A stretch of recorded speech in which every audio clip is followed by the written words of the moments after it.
এখন পর্যন্ত এই সালের 5ই আগস্ট পর্যন্ত যারা এদেশের মুক্তিযুদ্ধ এবং স্বাধীনতাকে নিজেদের মৌরসি তালুক মনে করতেন, তারা চেতনার কথা বলতেন। চেতনার কথা বলে বলে এই জাতিকে তারা লুণ্ঠন করেছেন, গণহত্যা চালিয়েছেন। তাদের সন্তানেরা আকাম কুকাম করে ধর্ষণের সেঞ্চুরি পালন করেছে। দেশের সম্পদ লুণ্ঠন করে তারা বিদেশে পাচার করেছেন।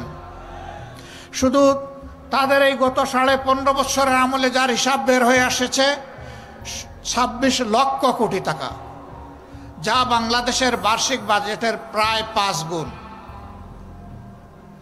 দেশের সম্পদ শুধু বিদেশে যা পাচার করেছেন, আর দেশে যেখানেই তাদের হাড়িতে হাত ঢুকছে সেখানেই টাকার খনি।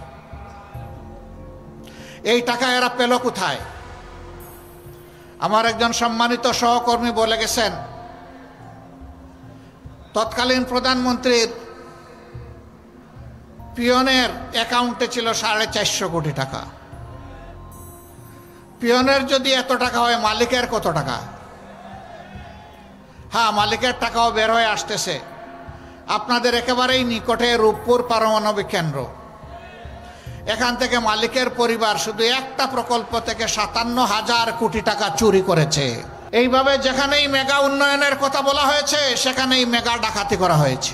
একটা পদ্মা ব্রিজ তৈরি করতে যে পরিমাণ টাকা খরচ হয়েছে, তাই দিয়ে কমপক্ষে 4টা পদ্মা ব্রিজ তৈরি করা যেত। তাহলে বাকি 3টা গেল কোথায়? হিসাব একেবারেই পরিষ্কার। বিদেশের টাকা দিয়ে যারা দেশের টাকা দিয়ে যারা বিদেশে বেগমপাড়া গঠন করেছেন, তারাই এই টাকা চুরি করেছে। কিন্তু চুরের মার বড় গলা।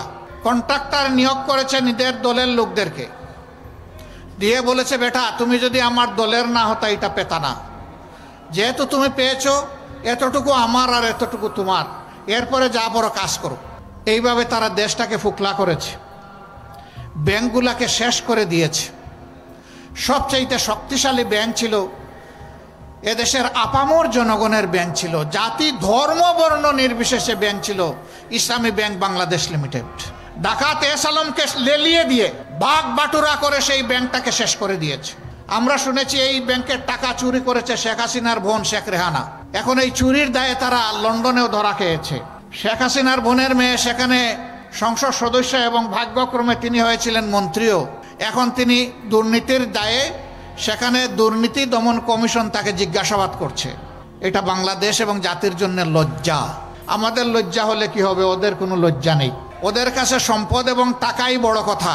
অথচ তারা বলতেন মা হারিয়েছি, বাপ হারিয়েছি, ভাই হারিয়েছি, সব হারিয়েছি, এদেশে আমার পাওয়ার কিছু নাই, আমার কলিজা আমার হৃদয় বাংলাদেশের জন্য। কথা খুব সুন্দর, কিন্তু তিনি ছাড়া তার পরিবারের জীবিত কোনো সদস্য বাংলাদেশে থাকতেন না।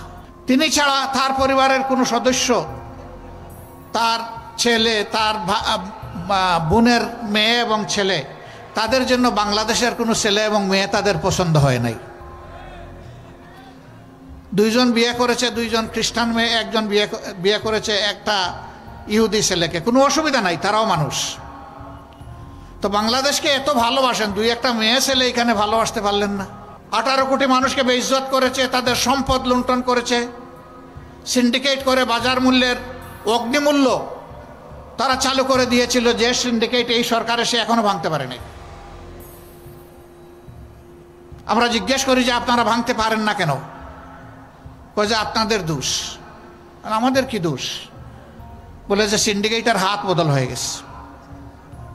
আগে যাদের কাছে ছিল এখন আরেক দল এটা তাদের হাতে তুলে নিয়েছে। আমরা সরকারকে বলেছি এই সিন্ডিকেটের বিরুদ্ধে আপনাদেরকে যুদ্ধ ঘোষণা করতে হবে, এই সিন্ডিকেটের হাত আপনাদেরকে ভেঙে দিতে হবে।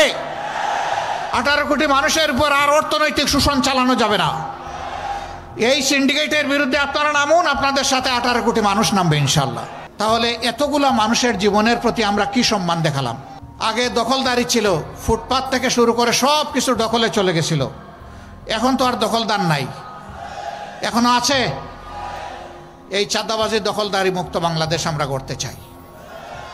বলবেন তার প্রমাণ কি? আপনারা যে পারবেন, তার প্রমাণ হচ্ছে আমাদের কর্মীরা চাঁদাবাজিও করে না, দখলবাজিও করে না। আমরা এই দেশে আর কোনো মাইনরিটি মেজরিটি এই কথা শুনতে চাই না। কিসের মেজরিটি আর মাইনরিটি?